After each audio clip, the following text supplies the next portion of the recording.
This channel does not promote any violent, harmful, or illegal activities. All content provided by this channel is meant for an educational purpose only. নাগরাকাটায় আজ একাধিক ত্রাণ শিবির পরিদর্শন করেন মুখ্যমন্ত্রী মমতা বন্দ্যোপাধ্যায়। তিনি নিজের হাতে ত্রাণ সেখানে বিলি করেন, বিভিন্ন জায়গায় তিনি যান এবং ভুটানের জল তার জন্য এই বিপর্যয় পরিস্থিতি সেই বিষয়টাও তিনি উল্লেখ করেন। এই মুহূর্তে মুখ্যমন্ত্রী মমতা বন্দ্যোপাধ্যায় মালবাজারে রয়েছেন, সেই ছবি আপনাদের সরাসরি দেখাচ্ছি।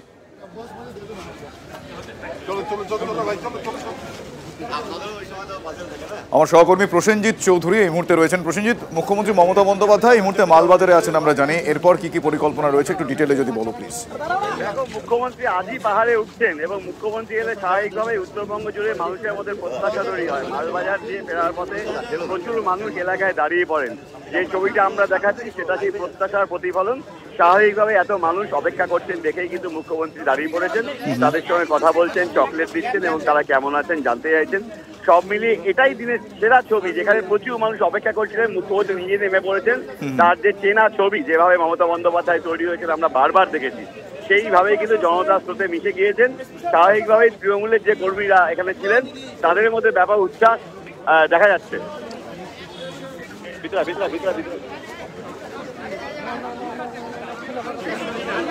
একদম সেই ছবি আমরা দেখাচ্ছি। মুখ্যমন্ত্রী মমতা বন্দ্যোপাধ্যায় এই মুহূর্তে মালবাজারে রয়েছেন।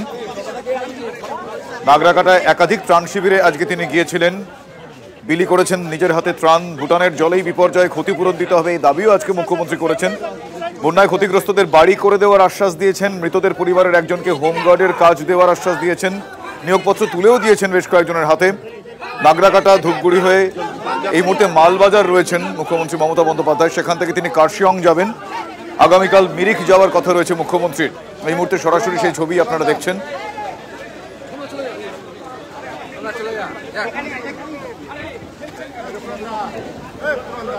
মালবাজারে আজকে তিনি কিছুক্ষণ আগে স্থানীয়দের সঙ্গে কথা বলেন, এই মুহূর্তে মালবাজারে রয়েছেন। এরপর তিনি কার্শিয়ং যাচ্ছেন বলে জানা যাচ্ছে।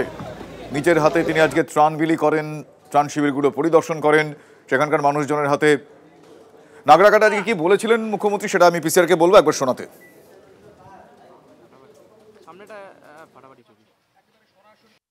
প্রকৃতি তো আমাদের হাতে নেই, আর ভুটানের জলে এত বড় ঘটনা ঘটেছে।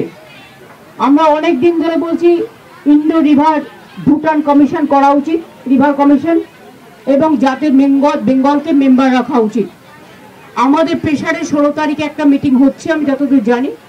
আমরা একজন অফিসারকে পাঠাবো, কিন্তু মনে রাখতে হবে এই যে ভুটানের জলে এত ক্ষতি হয়েছে, আমরা চাই যে ওরা ক্ষতিপূরণটাও দিক। সবটাই তো আমাদের করতে হয়, ওয়েস্ট বেঙ্গল গভর্নমেন্টকে। না দিল্লি 1 পয়সা দেয়, না কেউ 1 পয়সা দেয়।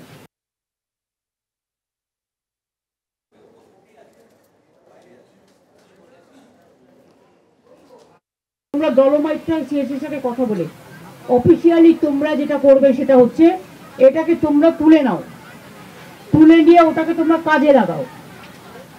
তুলতে শুরু করো, অনেক পড়ে আছে। তাহলে তোমরা ওই টাকাটা যেটা পাবে সেটা দিয়ে তোমরা ডিজাস্টারে কাজে লাগাতে পারো।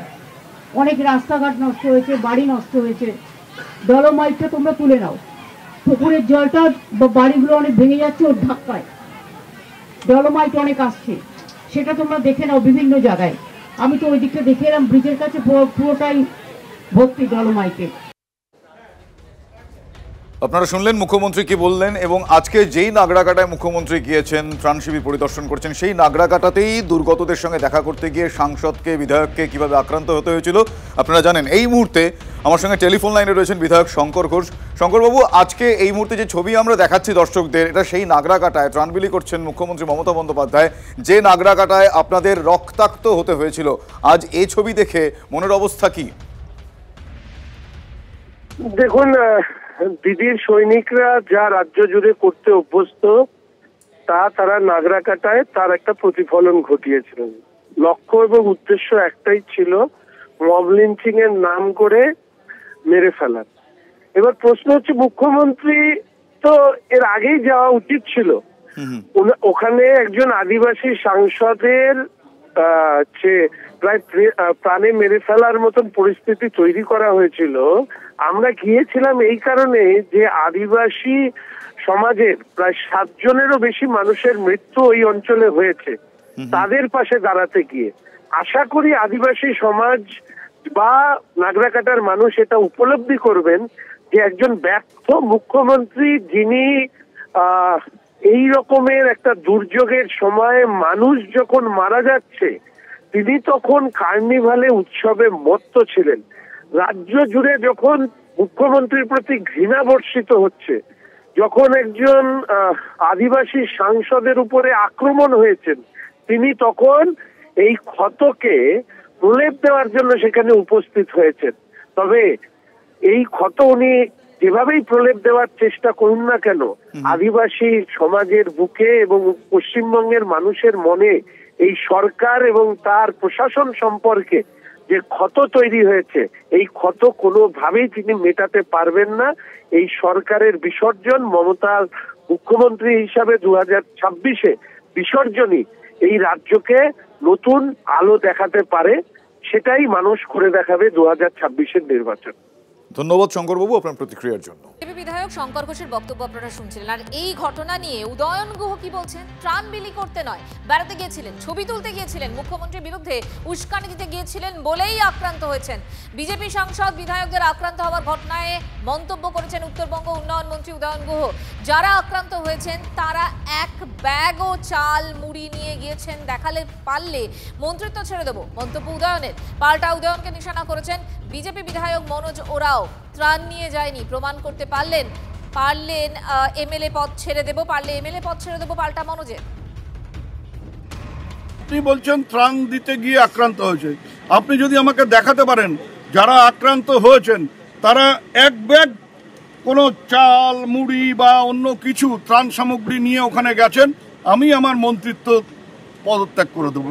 এই দায় আমি নিয়ে আমি মন্ত্রিত্ব ছেড়ে দেব যদি দেখাতে পারেন যারা আক্রান্ত হয়েছে তাদের হাতে কোনো ত্রাণ সামগ্রী ছিল।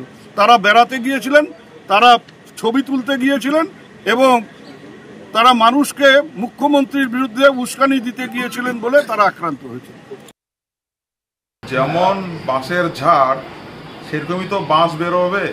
এদের চক্ষু লজ্জা বলে কিছু নেই, নির্লজ্জ এরা শেষ সীমা অবধি চলে গেছে। এরা মানে দোকান কাটা এরা।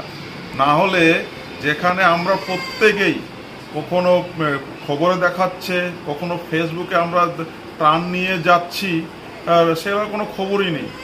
উল্টো আমরা প্রত্যেকটা জায়গায় আমি নিজে সামনাসামনি গোল গোল করে দেখিয়েছি কোন কোন অঞ্চল সভাপতির নেতৃত্বে হয়েছে। তারপরে এনারা বলছেন জনগণ, তারপরে নাকি আবার বলছেন মন্ত্রিত্ব ছেড়ে দেবো। আমি তো বলছি যদি উনি প্রমাণ করতে পারেন যে আমরা ত্রাণ নিয়ে যাইনি, যদি প্রমাণ করতে পারেন একটা জনগণ বা একটা সাধারণ মানুষ আমাদের আক্রমণ করেছিল, তা আমি আমার এমএলএ পদ ছেড়ে দেবো।